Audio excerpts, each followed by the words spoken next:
There was also talk of an Eric Dyer contract, but in actual fact, I don't think they'll put Eric Dyer up for sale, and I don't quite know where a bid would come from given his form last season. But were a bid to arrive for Eric Dyer, I think they would very, very seriously consider it. You can put Ben Davies in a similar situation. I know he's not a centre-back, but if you play three centre-backs, he sort of can. And clearly, I think it would be best for everyone if Davinson Sanchez can find a new home, given what happened last season to him. So I think there'll be a lot of potential movement around centre-backs at Tottenham. The defensive record was absolutely shocking, let's face it.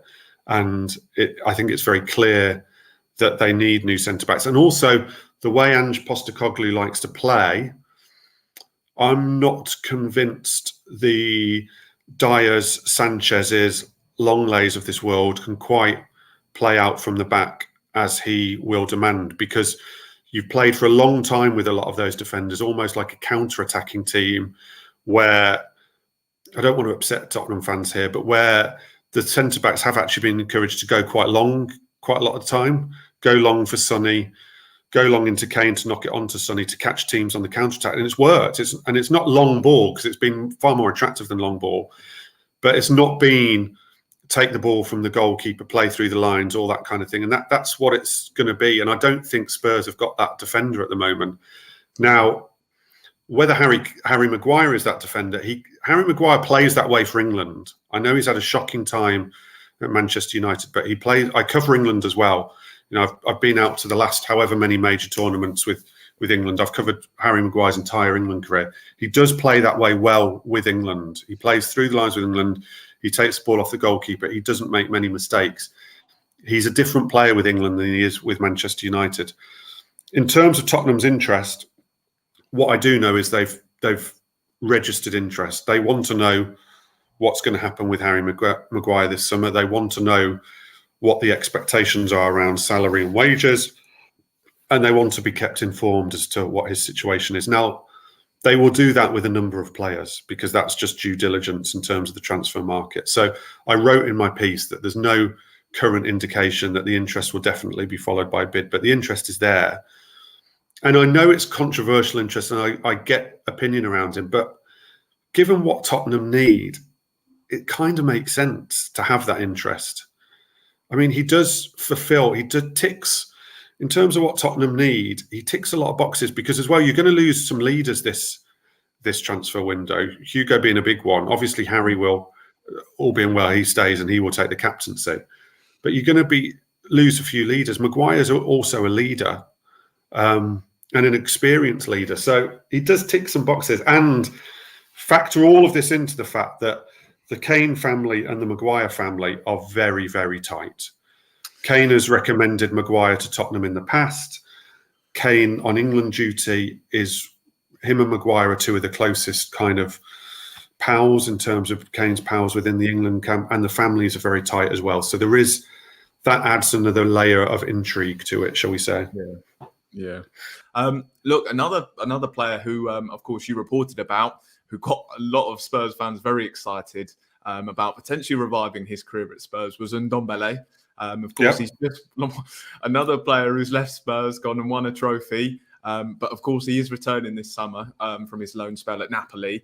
Do you think, is that genuinely something that might happen under Postecoglou? What I'm told is he wants to have a look at him. He wants to have a look at him, and the club also want to have a look at him. I think a lot of the loan players who are out on loan, the decision is already made that they will try to be sold or loan out again. There's no decision being made on Ndombele. The word at the moment is that there's a fair chance he will come back for pre-season so that people can have a look at him. I think that's sensible. He has got talent.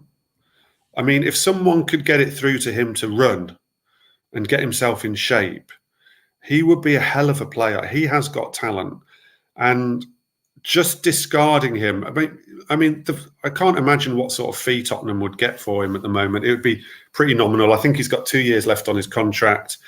Given the way the last couple of years have gone for him, it'd be pretty nominal.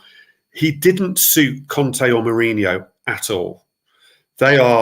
Everything about their approach to football is about running and high energy, high intensity. Now, some of that does transfer to Postecoglou. He is high intensity. He will make them run, but it's a different style of football. It is a different style of football, and it might suit Undombele. And he's definitely worth a look. He is, because he's so talented.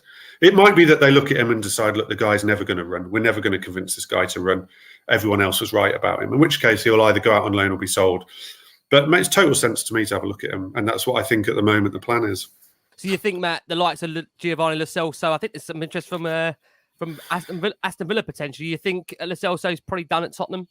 I think Lo Celso will go, and I think he's had a good loan, so they will get some decent money back on Lo Celso. So I think that makes sense. I don't think they see him really doing anything at Spurs. I don't think from what I'm told, he doesn't really want to come back to Spurs. I think that the ship sailed.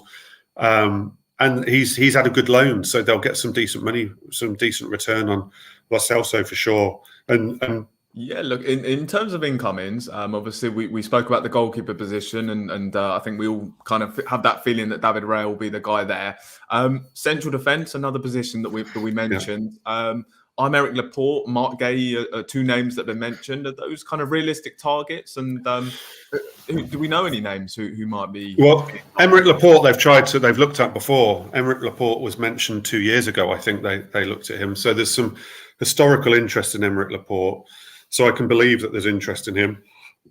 Marc Guéhi, yeah, I can see he fits into their profile of player. Young, will get better, will add value. English, he fits into the Spurs, what a Spurs signing is, at a club where you would imagine they could get him. So again, I see that as being sort of realistic interest. You'd imagine Marc Guéhi, for instance, will cost an awful lot of money. That's the only thing I'd say. I'm not sure they're going to pay the amount of money Palace would demand on Marc Guéhi. But yeah, they're realistic targets for sure. I don't. Again, it will depend on outs whether they sign more than one centre back. At the moment, I see one sort of top centre back coming in, whether that be a Maguire, a Guéhi, or a Laporte or somewhere else.